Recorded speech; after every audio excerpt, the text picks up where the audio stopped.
Selamat pagi, kembali lagi bertemu dengan saya di pelajaran akuntansi kelas 12. Hari ini kita masih belajar mengenai persamaan dasar akuntansi, yaitu pendapatan, beban, dan brief. Kemarin kalian sudah belajar mengenai ada peralatan, ada kas, dan lain sebagainya. Hari ini kita akan belajar 3 hal ini. Saya akan jelaskan satu persatu. Oke, jadi yang pertama, pendapatan. Nah, pendapatan ini merupakan sebuah kegiatan memperoleh dana yang berasal dari penyediaan jasa atau penjualan produk.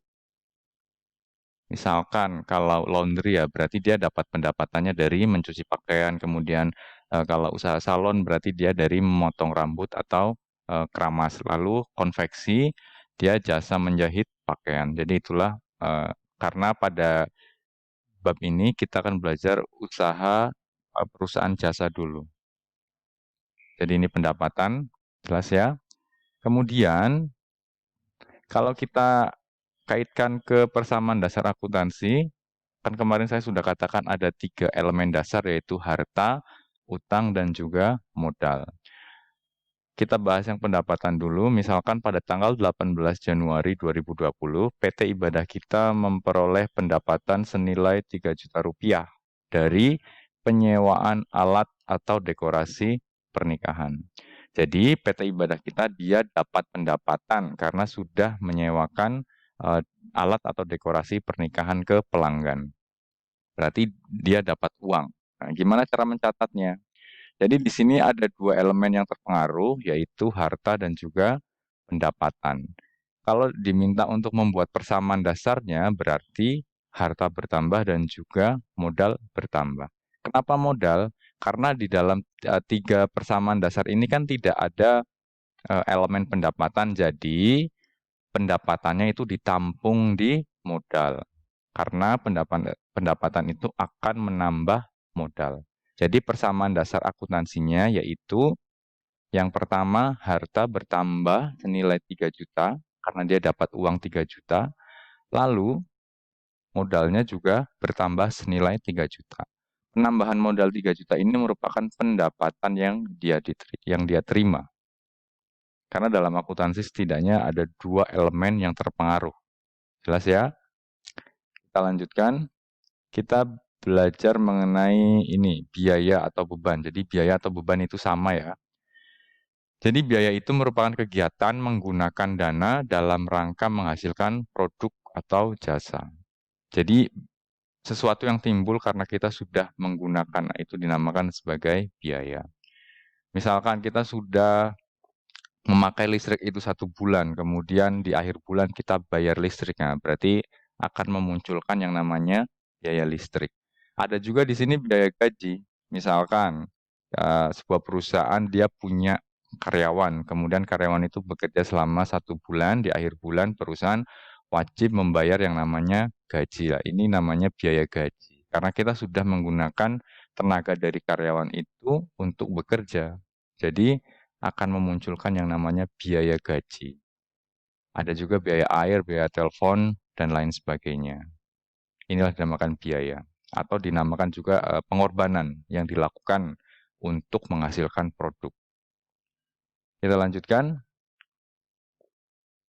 Jadi jangan sampai lupa 3 persamaan 3 elemen ini ya, harta, utang, dan juga modal. Misalkan tanggal 30 Januari, PT Ibadah kita membayar biaya listrik.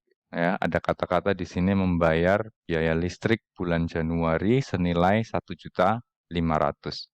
Kalau ada kata-kata membayar berarti PT Ibadah kita dia mengeluarkan sejumlah uang untuk membayar biaya listrik. Nah, di sini elemen yang terpengaruh apa? Harta dan juga biaya. Hartanya berkurang karena mengeluarkan uang dan juga modalnya juga berkurang karena biaya itu akan mengurangi modal, seperti itu. Di sini tinggal dituliskan hartanya berkurang 1.500.000 karena uangnya keluar 1.500.000 dan juga modalnya juga berkurang 1.500.000. Sekali lagi di sini tidak ada elemen biaya. di dalam persamaan dasar ini. Jadi, biaya ditampung di elemen modal. Biaya itu mengurangi modal. Beda dengan tadi, pendapatan. Kalau pendapatan dia menambah modal seperti itu. Jelas ya? Kemudian di sini ada juga yang dinamakan prive atau pengambilan pribadi oleh pemilik. Jadi kalau di perusahaan perorangan, kadang pemiliknya itu melakukan pengambilan uang untuk keperluan pribadinya. Kira-kira kalau seperti ini boleh atau tidak? Tentu boleh, karena ya perusahaannya itu milik dia sendiri.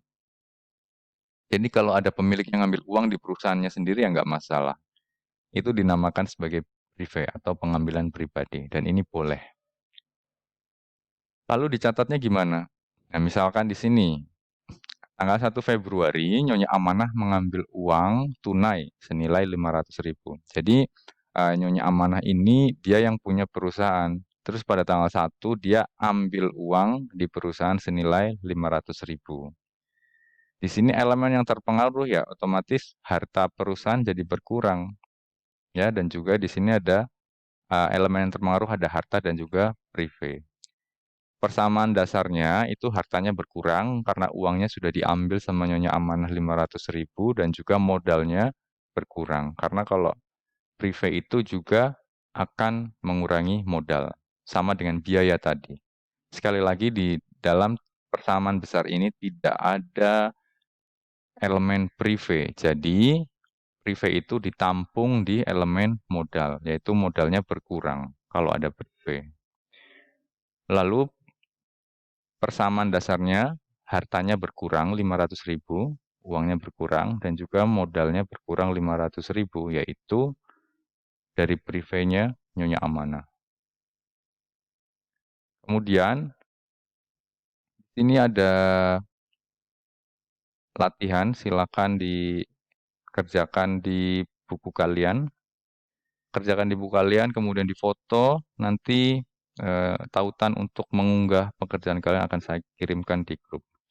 Mungkin itu saja pembelajaran pada pagi hari ini. Ada kurang lebihnya mohon maaf. Selamat